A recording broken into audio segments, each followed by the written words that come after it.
podcast où toutes les marques du collectif racontent leur histoire. Salut tout le monde, moi c'est Max sur le podcast Stories. Là je suis ravi d'accueillir Victor Gignon qui est l'heureux fondateur de Octavio. Tu as 27 ans, salut Victor. Salut Max. Je suis ravi de t'accueillir sur le plateau de Stories là. On est du côté de Lille. T'es né où toi ? Alors je suis né à Ville, en Picardie. Ouais. Et je suis arrivé sur Lille pour mes études il y a quelques années maintenant. Ça marche, alors Abbeville, Lille, t'es presque lillois ou tu te sens lillois dans l'âme ? Je suis totalement lillois dans l'âme. Ça fait plus de 7 ans que j'habite sur Boisem et j'adore ma ville, donc je me promène souvent dedans. J'aime bien aller voir des matchs de foot, au LOSC, tout ça quoi. Bon, je vais avoir plein de questions à te poser sur ta vie lilloise, etc. Mais avant ça, juste en petite intro, imaginez, on est dans un magasin, on vient de s'arrêter devant un objet étrange, une enceinte, elle fait de la musique, elle cache un secret. Alors dis-moi Victor, cette enceinte, que cache-t-elle comme secret ? Alors l'enceinte que tu parles, c'est l'enceinte d'Octavio. Octavio, c'est une marque de passionnés avant tout, passionnés de musique. On est une dizaine de personnes. Avec mon cofondateur, on vient du milieu de la musicologie, donc de la musique en général. Dans l'équipe, on est 60% de musiciens. Et nous, on veut vraiment avoir une offre qui soit unique sur le marché. L'enceinte Octavio Maestro. Ça marche, alors tu dis 60%, vous êtes 100 dans l'équipe, c'est ça ? Il y a 60 musiciens. C'est ça, 60%, 6 sur 10. Multinationale, implantée un peu partout, etc. C'est ça. Bah, on est une marque, on est voisins. En fait, nous, ensemble, Max, puisque nous, on est de Tourcoing, on a grandi, notre entreprise a grandi sur Tourcoing, ici, sur l'écosystème de la pleine image. On est une marque très locale, on est attaché à faire beaucoup de choses en France, la conception des produits, l'assemblage des produits, à travailler avec des marques, des partenaires, des industriels français, on en reparlera. Nous, ce qui compte aussi, c'est la qualité audio, la qualité du son. Quand un artiste aujourd'hui va en studio pour enregistrer son œuvre, il y passe des heures, des semaines, et le but vraiment, c'est de reconstruire la musique telle qu'elle a été enregistrée par l'artiste. C'est ce qu'on appelle en gros de la haute fidélité. C'est l'hi-fi, ça existe depuis des dizaines d'années, hein, nos parents connaissaient ça. Ça s'est un peu perdu entre-temps parce qu'il y a une grosse dégradation de la qualité audio. Avec les technos numériques, au début, quand c'est apparu, si tu veux, ça a énormément compressé le signal.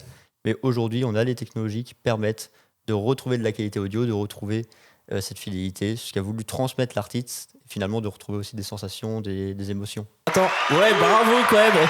Entreprise basée dans le Nord, à côté de Lille, qui fait du son. On aurait pu imaginer les grands majors qui sont, c'est quoi ? C'est plutôt Asie et Amérique, si...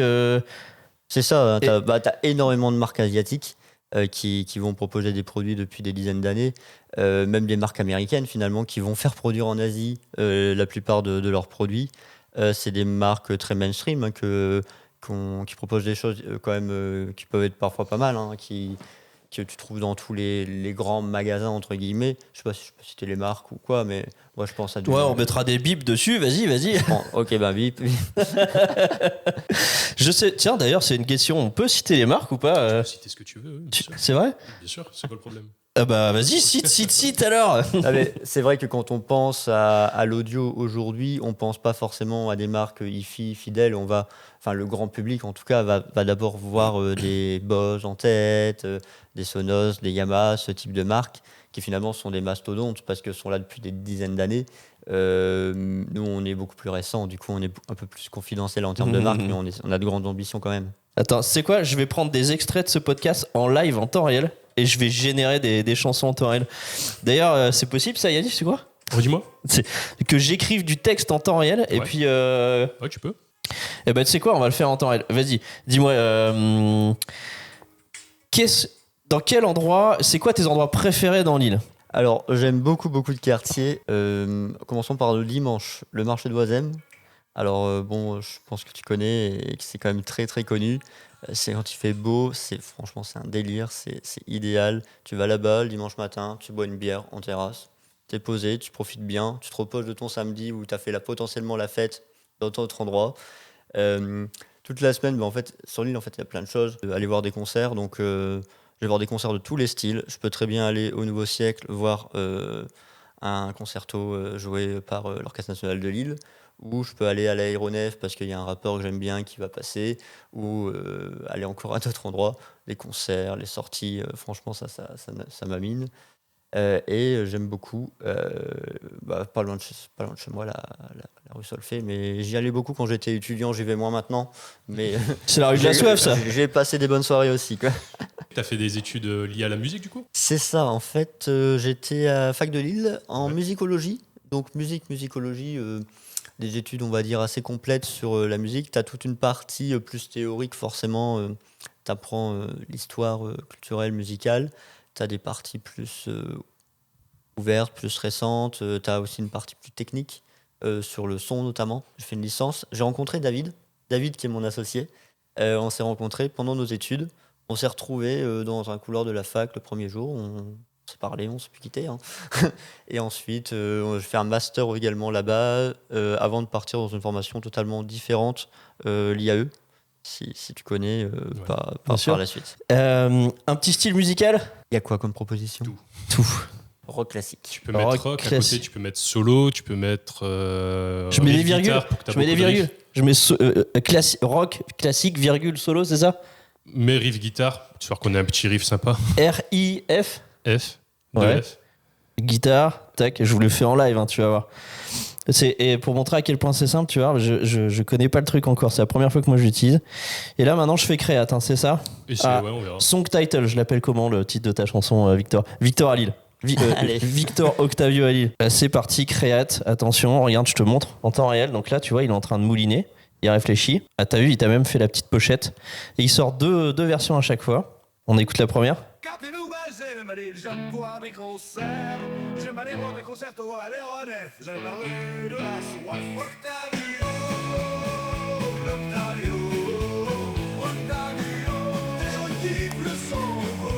Tu vas l'utiliser comme quoi ça ?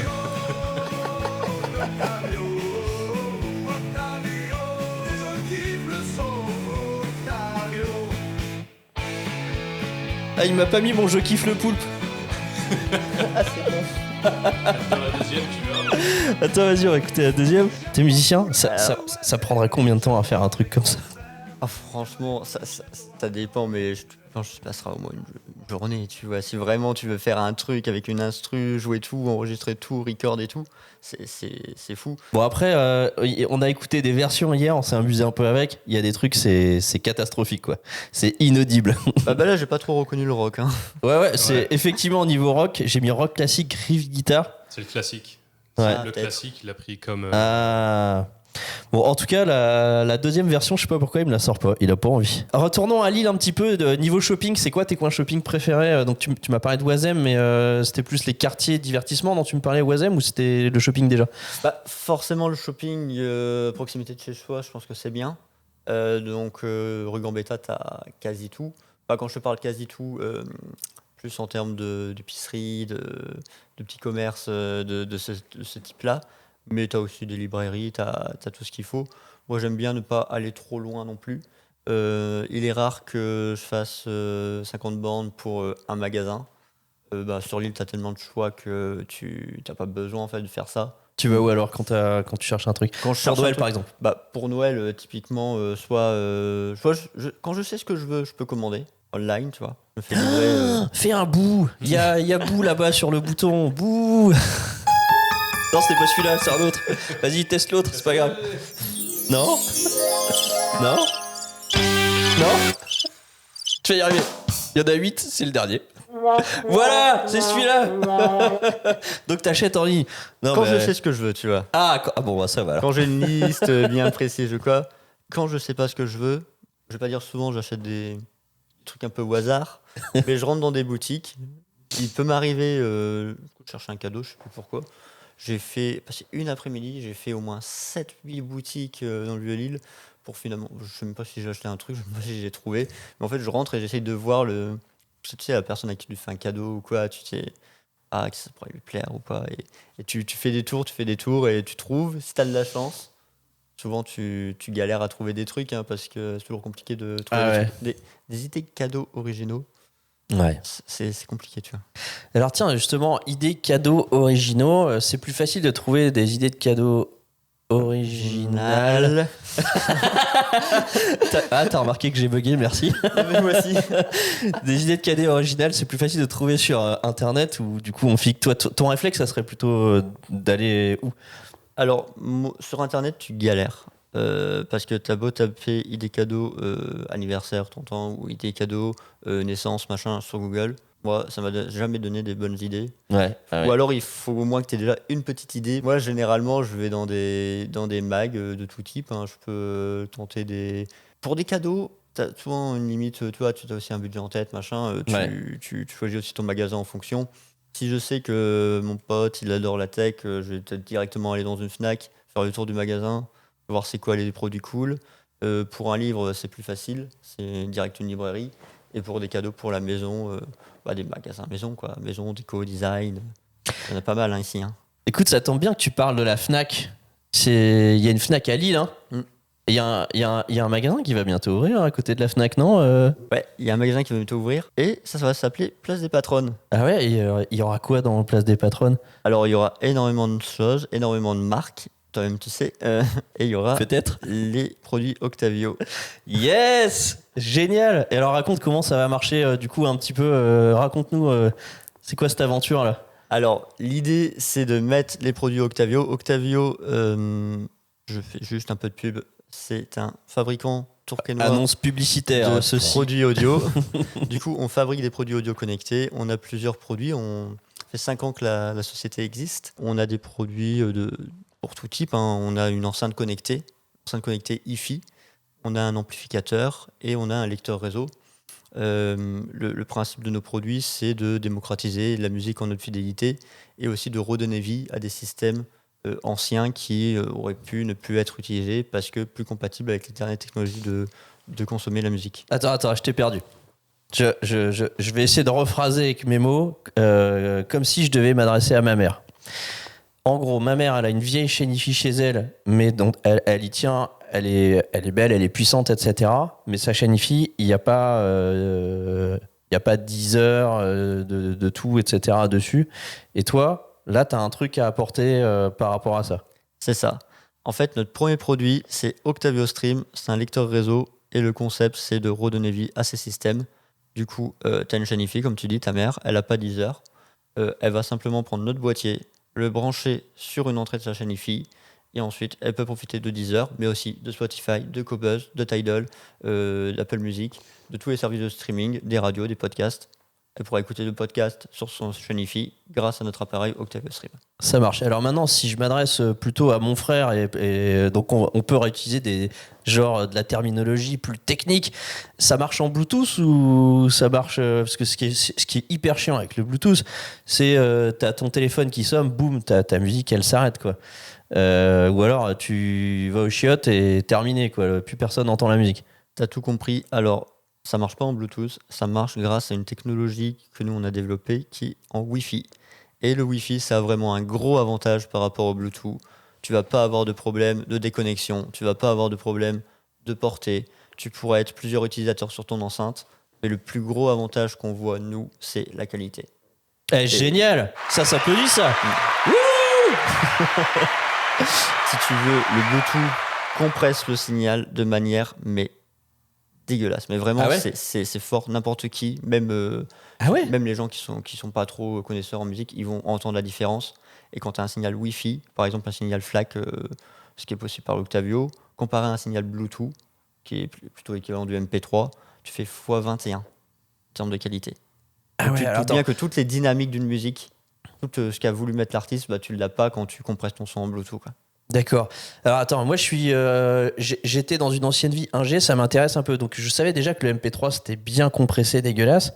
Mais là ce que tu me dis c'est qu'en fait quand t'es en Bluetooth, c'est le même style de compression? C'est encore pire ou... C'est ça, parce qu'en fait les débits permis par le Bluetooth sont vraiment bien plus faibles que les débits du Wi-Fi.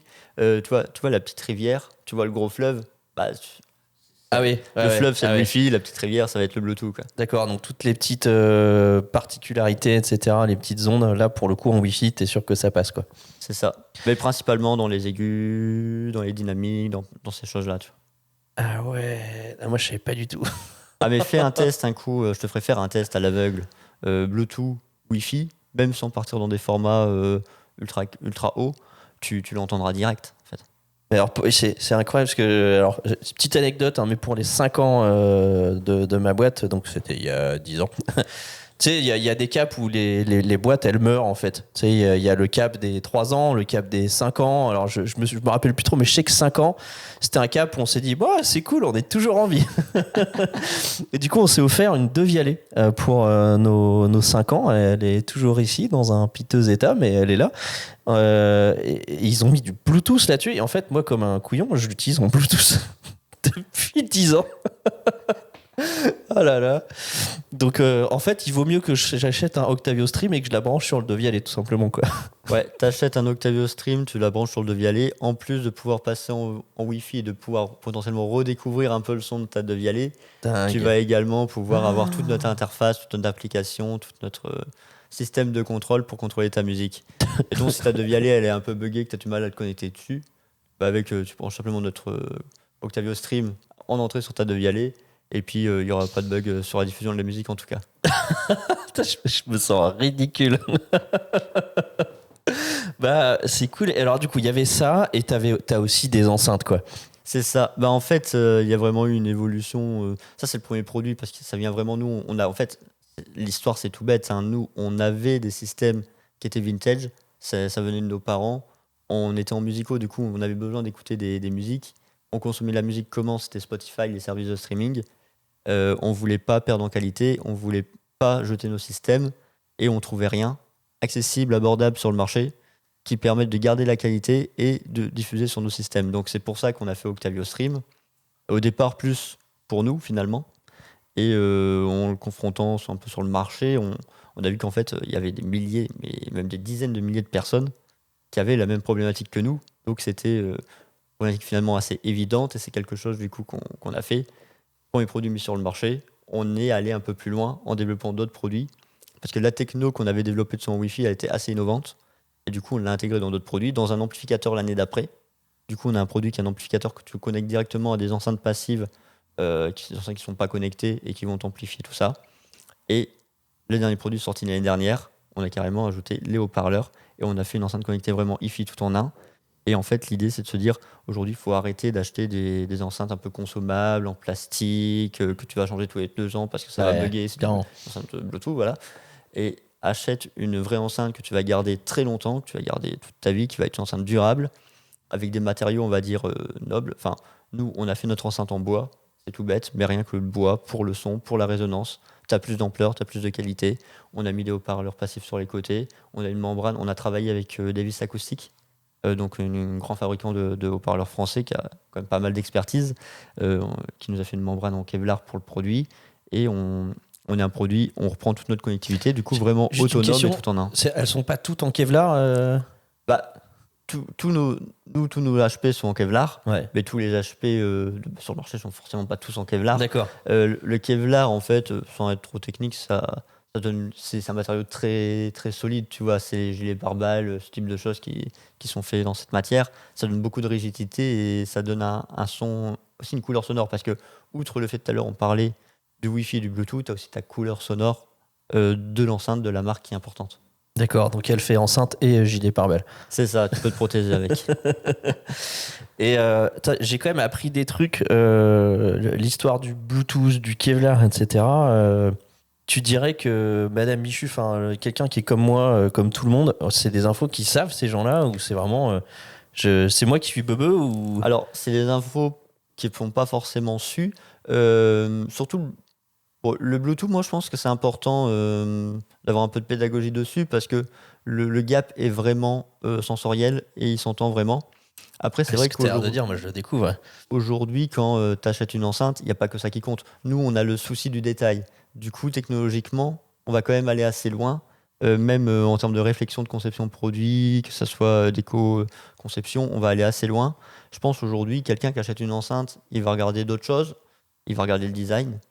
Nous, aujourd'hui, on a adopté un vrai design avec Maestro. On s'est inspiré en fait du design. C'est le nom de ton enceinte, hein, Maestro, c'est ça? C'est le nom de l'enceinte. D'un design hi-fi, du coup, format bibliothèque en bois avec les bords arrondis, pour donner une couleur quand même au design qui soit assez simple, assez sobre, que tu puisses mettre dans plein d'intérieurs. Et je pense que ça, c'est limite aussi important que la qualité audio, parce qu'aujourd'hui, et malheureusement, quand tu vends des produits audio en ligne, c'est compliqué, parce que le produit audio, il faut l'écouter si tu veux le juger que sur le son. Du coup, la plupart des personnes qui vont l'acheter en ligne, ils vont juger des tests peut-être, qui vont avoir lu, qui parlent de ça, ils vont faire confiance en fait. Ou alors ils vont juger totalement le design ou le logiciel des produits. D'accord. Bah écoute, hyper intéressant. Et moi, je me pose la question, comment faire pour que les gens qui vont passer devant cette enceinte, ils le sachent, ça? Parce que comment on va faire dans la boutique pour que ces informations qui ont de l'importance, tu vois, ils passent? Parce que c'est un vrai différenciateur. Déjà, je pense qu'il faut mettre en avant les informations qui vont être les plus pertinentes. Faut pas non plus tout détailler tout de suite. Tu vois, le but, c'est d'inciter la curiosité pour que la personne aille plus loin et ait même envie de se renseigner sur ces sujets, qu'on amène sans forcément trop de technicité, mais qu'on amène de manière naturelle dans la boucle. Et truc tout bête, pour le son, en fait, il suffit que l'enceinte elle tourne. Et rien que, même s'il y a du bruit, tu vois, tu verras quand même un peu l'ampleur que ça a, et tu verras que c'est pas une petite enceinte, c'est pas des petits haut-parleurs, tu vois, tu verras que c'est quand même c'est pas les chinoiseries qu'on achète sur Amazon, un son doux. Donc rien que là, tu peux t'en rendre compte de manière innée. Et puis ensuite, derrière, c'est de la technologie. Du coup, c'est comme tout, faut l'expliquer. Je pense qu'il faut la vulgariser un peu aussi. Parce que bon, toi, je t'en parle de manière un peu technique parce que je sais que tu vas vite me comprendre. Mais quand tu es face à des gens, c'est un peu plus compliqué. Et d'ailleurs, c'est un vrai enjeu pour, je pense, pour pas mal de marques qui font des choses qui sont un peu complexes à comprendre ou font un peu d'expertise. Ils ont la vulgarisation. Tous les jours, on fait ça. Du coup, pour nous, c'est une évidence. Mais depuis des années, même quand on était étudiant, c'est des choses qu'on comprenait. Tu vois, il n'y a rien de pire que d'aller dans un magasin et de se rendre compte que t'en connais plus que le vendeur ou que les choses comme ça. Tu vois, ça, c'est frustrant. Et du coup, là, tu touches un sujet qui revient énormément dans le commerce. Le vendeur tu as l'impression qu'il découvre le produit en même temps que toi. Qu'est-ce qui t'a plu justement dans ce concept de boutique qui est un peu différenciant par rapport, qui essaye d'adresser cette problématique-là justement de vulgarisation? Alors, il y a deux choses. Moi, je ne vais pas blâmer le vendeur parce qu'il a tellement de produits en fait. Je pense que ça, c'est un gros problème. Merci, tu peux applaudir les vendeurs s'il y en a qui nous écoutent. Franchement, ça c'est vrai. Merci Alex. T'as tellement de produits à connaître que c'est impossible. Et déjà, toi, quand tu es venu me voir, tu m'as dit directement, ça sera limité. Et je pense que c'est une bonne chose que vraiment, il y ait une sélection, ou en tout cas, que tu n'aies pas 50 000 références à connaître. Parce qu'après, pour les équipes, je pense que c'est un enfer. Moi, ce qui m'a plu, c'est vraiment le côté mise en avant des produits, que tu sélectionnes vraiment les produits en fonction de valeur, tu vois. Valeur, on va dire, conception française, valeur responsable. Ça, c'est ultra important parce qu'aujourd'hui, la transparence, quand tu l'as pas, c'est qu'il y a quelque chose à cacher, mais c'est que c'est pas forcément clean derrière. Tu vois, quand c'est clean, il y a aucun souci à être transparent sur tout en fait. Le fait que ça soit local, moi, ça me plaît aussi beaucoup. Même si on a forcément des ambitions nationales, toujours sympa d'être présent dans une boutique localement, de pouvoir voir ses produits. Mettons, allez, on va dire un dimanche au mois d'octobre, je vais me promener, donc un samedi plutôt. Je vais passer par hasard devant la Grand Place, je vais voir mes produits, c'est une petite fierté, tu vois. Ça me fait penser, tu vois, sur le storytelling, sur cette partie-là, il faut absolument que dans la vidéo de présentation, il faut qu'on parle de ces aspects-là, puis il faudra bien qu'on en parle aux vendeurs de ce truc-là, d'ailleurs qui ne seront pas des vendeurs, c'est nous utilise on va parler de guide de musée.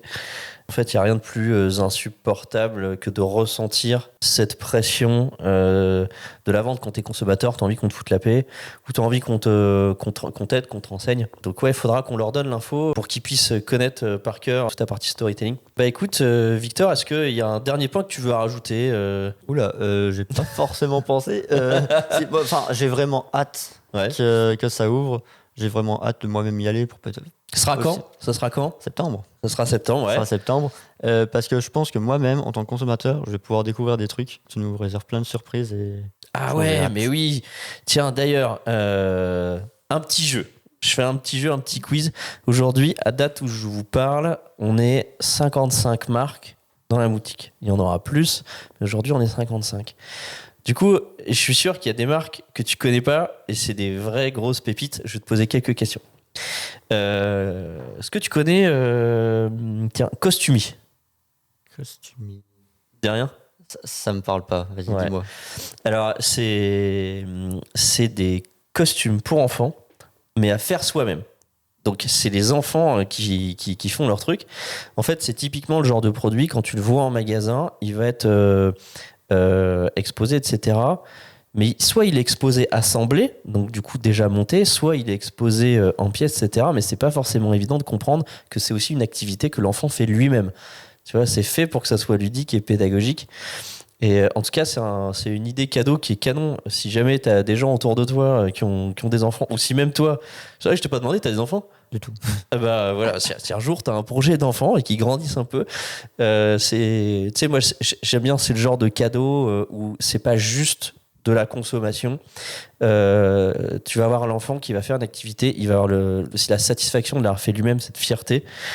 Et du coup, quand il va le porter, son costume, c'est le sien, tu vois. Il l'a fait lui-même. Ça, je trouve ça génial. Je connaissais pas cette marque du coup non plus. Donc, je ne t'en veux pas. On Non, mais applaudit. c'est super cool. Et tiens, allez, deuxième question, parce que je t'ai vu arriver. Donc là, c'est une question qui est liée à ton apparence vestimentaire. Quand tu es arrivé ce matin, tu avais un sac à dos d'une marque qui s'appelle La Virgule. Et ouais, bah du coup, je connais cette marque. Eh bah ouais, Non, tu vas nous en mais parler, parce qu'il... C'est une marque lilloise en plus, donc Ouais. c'est super. Et ils font des sacs, ils ont plein de sacs, hein. Ils ont des sacs à dos, des sacs de voyage upcyclés. En Ouais. fait. Alors ça veut dire quoi, Et- upcycler? En fait, ils vont prendre du matos, on va dire d'objets de sport globalement, hein, parce qu'ils te prennent de sport, même souvent du sport marin, parce qu'ils te prennent des toiles de kitesurf, ils te prennent des cordages, Des inflatable boats, j'ai vu là ouais, tout à l'heure. des toiles enfin des trucs de Des bateaux de gonflables. Zodiac, tu vois, Zodiac, ouais. enfin, et je sais pas comment ils collectent ça, hein, mais ils arrivent à en faire des sacs super design et super beaux. Et tu sais, tu peux dire, ouais, il y a que l'aspect design, c'est pas pratique, mais en vrai, leurs sacs ils sont trop pratiques. Donc, Ah ouais. c'est une super marque, j'aime beaucoup. En tout cas, je sais pas effectivement comment ils font pour collecter. Il doit y avoir un cimetière de Zodiac quelque part en France. Ils vont plonger pour les récupérer, je pense. Ouais, peut-être, ouais. Mais en tout cas, il est super classe ton sac. Allez, peut-être une petite dernière, grain de sale. Grain de sel, Grain de sale. Sale, S-A-I-L. Tu connais pas? non. Eh ben écoute, t'aimes le chocolat? Ouais. Tu connais Veja? Veja, les chaussures Ouais, Veja. mais c'est basket, ouais, c'est Ouais. pas du chocolat. Eh ben, grain de sale, c'est le Veja du chocolat. Ok. Voilà, parce que Veja, c'est le Veja de la basket, on va dire. Et Grain de Sel, c'est le Veja du chocolat. En fait, c'est une marque de chocolat qui a été créée par des gens qui sont extrêmement sensibles à la planète, à la manière de faire des produits qui sont éco-conçus, etc. Et plutôt que donc, ils vont chercher leurs matières premières en République dominicaine. Ils ont trouvé des petits producteurs où ils arrivent à faire quelque chose d'éthique, qui rémunère bien les gens qui sont sur place, etc. Et surtout, en fait, ils voulaient pas faire voyager la matière première, la faire revenir en France via des bateaux, cargos, polluants, etc. Ils s'est dit, bah non, on peut pas faire un produit, si on est éco-responsable, il faut qu'on y aille à fond. Et donc, les fondateurs ont financé la construction d'un voilier de fret. Donc c'est un voilier cargo. Et le voilier cargo fait plusieurs allers-retours par an pour aller chercher les gars. Ouais. Trop fort. Et donc ça part de Brest ou de Morlaix. Et ils font d'ailleurs une étape aux États-Unis. Comme ça, ils voyagent pas à vide à l'aller. Ils prennent du vin français éco-conçu qui livre à New York. Et le bateau part de New York jusqu'à République dominicaine, du coup, pour aller charger les graines de cacao et du café aussi. Ils font du café. Et donc tout ça en voilier, c'est extraordinaire. Et donc on aura ça aussi à Lille. Bon bah écoute, voilà, c'était un bon petit moment. Merci, on s'est bien marré, Victor. Bah, C'est merci cool. à toi, c'était super sympa de m'avoir invité et j'ai passé un bon moment aussi. Et puis bah moi en tout cas j'ai hâte de découvrir la réaction des gens dans la boutique face à tes enceintes et ton produit de streaming aussi qui s'appelle Octavio Stream. Octavio Stream. Voilà. Allez, on se tape dans la main. Merci. Un dernier applause. Allez, un petit applause là, le dernier. Merci, super. Allez, ciao. Au prochain épisode. Salut. Salut.